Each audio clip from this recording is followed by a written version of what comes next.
Alright, I'm here doing some word problems. We are starting word problems in my class this week, so I want to kind of get some practice with this because word problems are probably everybody's least favorite thing to do. So I'm going to show you how to walk your way through them to try to solve equations and get better at them. So we have Chase, who has 21 students in his art class, and it says that 9 are girls and how many of them are boys.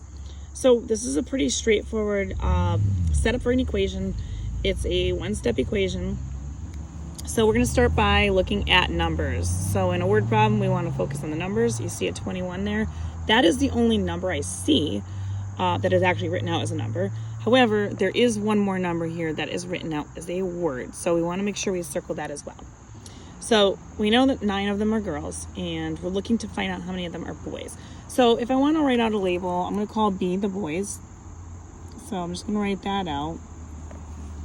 And we're trying to figure out, we know how many total there are. We know there's 21 kids in the class. So in my equation, we're going to write equals 21 because we know that there's 21 total people in that class. Now, if 9 of them are girls, we have 9, right? That's a given. And then we're going to call the boys B. So again, it doesn't really matter what we call them. In this case, it's just going to be B.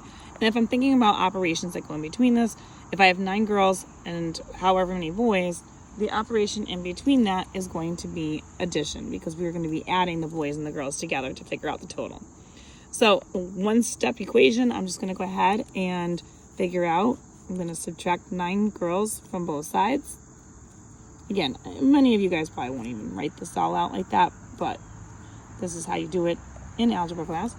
And so you just do 21 minus 9, and you get your answer, which in this case is 12. And then you would want to make sure you write an answer statement, I'm sure, because most of your teachers probably will ask for one. And so the correct answer statement would be that there are 12 boys total in Chase's class. If you want more questions like this, you can find them on my YouTube channel. You want algebra, check them out under the word problem section.